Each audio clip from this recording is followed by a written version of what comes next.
یہ کہانی ہے دو بہنوں کی۔ بڑی بہن کو سوشل میڈیا کی ایک کیپ پہ ایک لڑکے سے پیار ہو گیا۔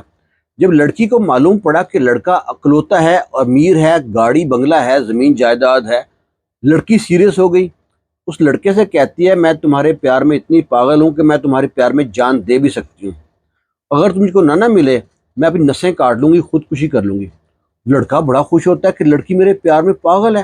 لڑکا نارمل شکل و صورت کا تھا۔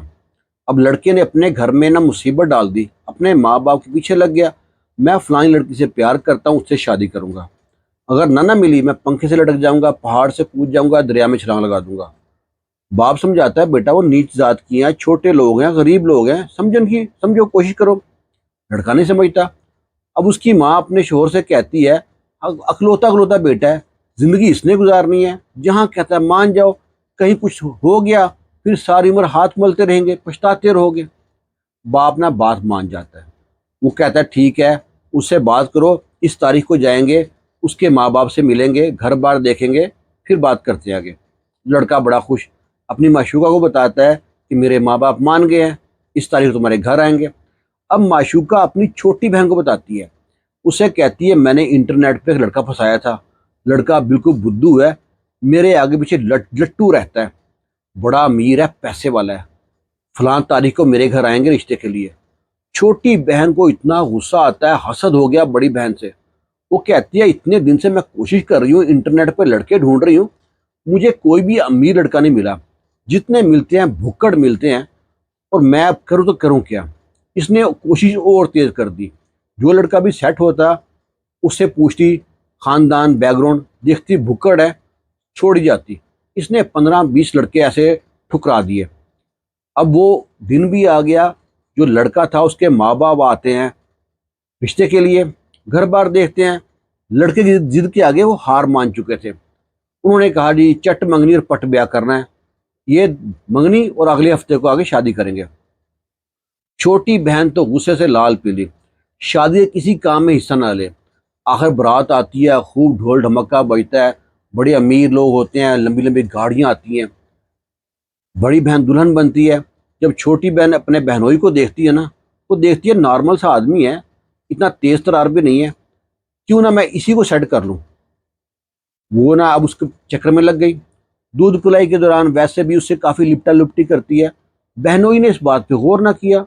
وہ سوچا کہ مہمان زیادہ ہیں، رش ہے، کو ٹچ ہو گئی ہے۔ اب تو شادی ہو گئی، اس کی بڑی بہن دلہن بن کے چلی گئی اپنے شوہر کے گھر میں۔ ان میں پیار تھا، وہ ملتے رہے۔ اب یہ چھوٹی بہن نا، اس کو تو نہ نیند ہے، نہ سکون ہے، نہ چین ہے گھر پہ۔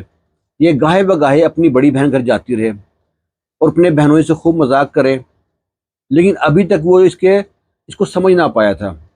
جب اس نے دیکھا کہ اس طرح سے کوئی رسپونس نہیں آ رہا، اس نے کیا کیا، ایک دن گئی ہے اپنی بہن کے گھر میں اور وہاں جا کے نا ناراض ہو کے بیٹھ گئی۔ بہن اس کو مناتی ہے، پوچھتی ہے کیا مسئلہ ہے، کیوں منہ پھیلایا ہوا ہے، یہ کچھ نہیں بتاتی۔ اتنے میں اس کا شوہر آ جاتا ہے، اپنے شوہر سے کہتی ہے، تمہاری سالی پتہ نہیں کس بات پہ ناراض بیٹھی ہے، تم ہی پوچھ لو، شاید تم کو بتا دے۔ وہ اپنی سالی کو لے کے نا چھت پہ سائڈ پہ آ کے بیٹھ گیا، 2 کپ چائے لے کے آیا، سالی کو پکڑائے، چائے پی رہے ہیں۔ سالی سے کہتا ہے، لگتا ہے کالج میں کسی لڑکے سے جھگڑا ہو گیا، کسی لڑکے سے پیار کر رہی ہو، گھر میں کوئی مسئلہ ہے، جو بھی مسئلہ ہے مجھ کو بتاؤ، میں تمہارا مسئلہ حل کر دوں گا۔ سالی اپنے بہنوئی کو دیکھی جاتی ہے، کہتی ہے، میں آپ سے جو بات کروں گی نا، آپ نے کسی سے شیئر نہیں کرنی، اپنے تک رکھنی ہے۔ وہ کہتا ہے ٹھیک ہے بتاؤ۔ وہ کہتی ہے، جس دن سے میں نے آپ کو دیکھا ہے نا، آپ جب دلہا بن کے آئے تھے ہمارے گھر میں اس دن سے آپ سے پیار کرنا شروع کر دیا ہے۔ میں اپنے دل کے ہاتھ مجبور ہوں، مجھے یہ پتہ ہے کہ آپ میری بہن کے شوہر ہو، پر میں کیسے سمجھاؤں اپنے دل کو۔ وہ کھاتے پیتے اٹھتے بیٹھتے سوتے جاگتے آپ میری آنکھوں کے سامنے آتے رہتے ہو، میرے خوابوں میں آتے ہو آپ۔ وہ لڑکا اتنا خوش ہوتا ہے کہ بڑی بہن تو بڑی بہن، چھوٹی بہن بھی مجھ پہ فدا ہے۔ وہ نہ کہتا ہے اچھا ٹھیک ہے، کوئی بات نہیں، میں تمہارے لیے رشتہ ڈھونڈوں گا اپنے جیسا۔ لڑکی کہتی نہیں، اپنے جیسا نہیں، مجھے تو آپ ہی چاہیے۔ لڑکا بھی اور سب خوش ہوتا ہے، اچھلتا ہے، اس کو نا کندھے سے پکڑ کے نا اپنے ساتھ لگاتا ہے، سمجھاتا ہے ٹھیک ہے کوئی بات نہیں، کرتے ہیں اس کے بارے میں کوئی بات۔ اب لڑکی کو حوصلہ ہو گیا کہ بہنوئی بھی میرے چکر میں پڑ گیا ہے، ورنہ مجھ کو ڈانٹتا، اس نے کچھ نہیں کہا مجھے، یعنی کہ یہ آسان ہدف ہے میرا۔ اب تو لڑکی نہ گاہے بگاہے آتی، اپنے بہنوں کے ساتھ چپٹا چپٹی کرتی، اور آہستہ آہستہ ایک دن یہ ساری حدیں پار کر گئے۔ اب وہ پار کیسے کیے؟ جب لڑکے کو معلوم پڑا کہ اس کی بیوی امید سے ہے، بچی بچہ ہونے والا ہے، تو بہن نے، چھوٹی بہن نے کہا میں آؤں گی اپنی بڑی بہن کی خدمت کے لیے، وہ پہلا بچہ ہے، کوئی مسئلہ نہ بن جائے، آپ بیڈ پہ رہنا، ڈاکٹر نے بیڈ ریسٹ کہا ہے۔ اب چھوٹی بہن گھر میں سارا ہیلپ کرتی اپنی بڑی بہن کی۔ اب شوہر کو معلوم ہے کہ اس کی بیوی جو سی ہے امید سے ہے، پھر بھی اس کو دوائی دیتا، وہ جو بے ہوشی کی، دودھ میں ڈال کے۔ جب اس کی بیوی سو جاتی، وہ اسی کمرے میں اس کی بہن کے ساتھ وہ ناجائز رشتہ قائم کرتا۔ ایک دن کیا ہوا کہ اپنے بیوی کو جب دودھ دیا ہے تو بیوی نے کہا رکھ دو ٹیبل پہ، میں بعد میں پی لوں گی۔ وہ پینا بھول گئی۔ اس کو رات کو جب کچھ شور محسوس ہوا ہے، وہ اٹھ کے دیکھتی ہے تو کیا دیکھتی ہے کہ اس کی بہن اور ان کا شوہر بے لباس ناجائز رشتہ قائم کر رہے ہیں۔ اسے اتنا غصہ آیا، شوہر سے تو لڑی لڑی، اپنی بہن کو بہت مارا پیٹا۔ کہتے تجھے شرم نہیں آتی؟ اپنی ہی بہن کا گھر خراب کر رہی ہے۔ اب چھوٹی بہن اپنی بڑی بہن کے پاؤں پڑ گئی، معافی مانگتی ہے۔ بڑی بہن نے نکل جائے یہاں سے۔ بڑی بہن نے یہ غلط کام کیا کہ نہ اپنے ماں باپ کو بتایا اس کے بارے میں، اور نہ ہی بتایا لڑکی کے ماں باپ کو۔ اس نے کہا چھوٹی بہن نے غلطی کر لی ہے، چلو جو بھی ہے، کل کو اس کی شادی ہونی ہے، اگر معلوم پڑ گیا تو ایک بار منہ سے بات نکل گئی تو پورے شہر میں پھیل جائے گی۔ صبح ہوتے ہی چھوٹی بہن گھر سے نکال دیا۔ اب وقت آیا، جو بڑی بہن ہے اس کو اللہ تعالیٰ نے بیٹی عطا کی۔ جب بیٹی ہوئی، سارے مہمان آئے، مبارکباد دی، پہلی اولاد تھی۔ چھوٹی بہن بھی آتی ہے، آتی بڑی بہن کے پاؤں پڑتی ہے، کہتی بہن مجھ کو معاف کر دو، میں بہک گئی تھی، آئندہ ایسا کوئی نہیں ہوگا، تو میری اچھی بہن ہو، پیاری بہن ہو، معاف کر دو۔ بڑی بہن نے پھر معاف کر دیا۔ اب پھر وہ کام شروع ہو گیا۔ پھر اس نے کچھ دن بعد دیکھا کیا کہ اس کا شوہر اسی کی بہن کے ساتھ سٹور روم میں۔ پھر اس نے شوہر کو بھی سمجھایا کہ تجھے ذرا شرم نہیں آتی؟ اب تیرے کو اللہ نے بیٹی عطا کی ہے۔ اپنی بہن کو بھی خوب مارا پیٹا، اور پھر دوبارہ یہ بات اس نے گھر میں نہ بتائی، ذکر نہ کیا۔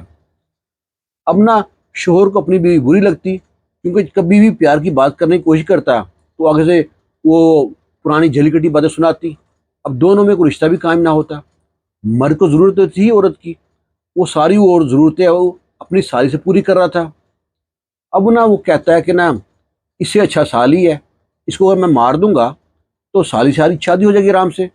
وہ پلان بناتا رہتا ہے، سوچتا ہے، عجیب عجیب پلان سوچتا ہے، پلان کوئی بھی کامیاب نہیں ہوتا۔ ایک دن کیا ہوتا ہے، وہ اپنی بیوی کے ساتھ جا رہا ہے سنسان راستے پہ، کسی بات پہ پھر بحث ہو جاتی ہے دونوں کی۔ بچی جو سی ہے اس کو پچھلی سیٹ پہ لٹایا ہوا ہے، آگے بیوی بیٹھی ہے، شوہر ڈرائیو کر رہا ہے۔ جب جھگڑا بڑھا ہے تو میں شوہر نے نکالا ہے خنجر اور بیوی کو مارنا شروع کر دیا ہے۔ خوب مارا ہے بیوی کو۔ بیوی جب مر گئی ہے، گاڑی سے باہر نکلا ہے، ایک پتھر مارا شیشے کو، 2-3 لات مارے ہیں دروازے کو، دروازہ تھوڑا ٹیڑھا میڑھا کر دیا ہے، اور پھر کافی دیر سوچتا رہا ہے۔ وہاں گاڑی روک کے 2-4 سگریٹ پیے ہیں۔ پھر اس کو ذہن میں خیال آیا کہ اگر میں پولیس میں گیا، وہ بولیں گے صرف تمہاری بیوی کو مارا انہوں نے، تم کو مارا ہی نہیں ہے۔ اپنے آپ کو بھی 2-3 کٹ لگا لیے۔ کٹ لگانے کے بعد پہنچتا ہے تھانے میں۔ وہاں جا کے کہتا ہے کہ جی میری بیوی کو کسی نے چاقو مار دیا، ہم آ رہے تھے راستے میں، ڈاکو نے لوٹا، ہم سے زیور چھین لیا، یہ ہماری گاڑی کو بھی نقصان پہنچایا، میری بیوی کو مار گئے ہیں۔ ڈاکٹر کہتے ہیں ٹھیک ہے جی، ان کو لے کے جاتے ہیں، دونوں کو ہسپتال میں لے کے جاتے ہیں پولیس اسٹیشن سے۔ وہاں پہ جا کے ٹریٹمنٹ چیک کرتے ہیں۔ ڈاکٹر چیک کرتا ہے جو بیوی ہے وہ 5 گھنٹے پہلے مری ہے، اس کے زخم پرانے ہیں، جو شوہر ہے اس کے زخم تازہ ہیں۔ وہیں پہ شک ہوتا ہے۔ ڈاکٹر پوری رپورٹ بنا کے پولیس کو دیتا ہے۔ پولیس جب رپورٹ دیکھتا ہے سمجھ جاتا ہے کہ شوہر نے کوئی چکر چلایا۔ شوہر کون سا عادی مجرم تھا، اسے جو ہی سائڈ پہ لگا کے سختی سے پوچھا ہے، اس نے سب بتا دیا۔ اس نے کہا جی میری سالی کا چکر تھا، بیوی نے دیکھ لیا تھا، اب میں چاہتا تھا بیوی شادی کرنا، سالی سے شادی کرنا، میں سوچا کہ بیوی کو مار دیں گے تو سالی شادی ہو جائے گی، مجھے کیا پتا تھا میں پھنس جاؤں گا۔ اب وہاں پہ پھر پولیس جاتی ہے، سالی کو بھی اٹھاتی ہے، شوہر بھی جیل میں، سالی بھی جیل میں، بیوی مر گئی، بچی یتیم ہو گئی۔ ایسے معاملات میں اولاد ذلیل ہو جاتی ہے، نہ کوئی اس کو سنبھالتا ہے، اور وہ پلتی بھی ہے ایسے لوگوں کے ہاتھ میں جو لوگ اس سے پیار نہیں کرتے۔ آج کا جو نفسا نفسی کا دور میں وہ سب سے بڑا مسئلہ ہے ہوس کا۔ ہمیشہ ہر بندے کو یہی لگتا ہے کہ دور کے ڈھول سہانے، بھینس کو بھی یہی لگتا ہے جو چارہ دوسری بھینس کھا رہی نا اس کا چارہ زیادہ اچھا ہے۔ مرد کی بھی اکثر یہی فطرت ہوتی ہے، عورت کی بھی یہی فطرت ہوتی ہے۔ تو اپنے آپ کو نفس کی جو چیز ہے نا یہ دوڑ، اس سے بچا کے رکھو۔ باقی آپ کی رائے کا انتظار کریں کمنٹ باکس میں۔ خوش رہیں، شاد رہیں، آباد رہیں۔ اللہ حافظ۔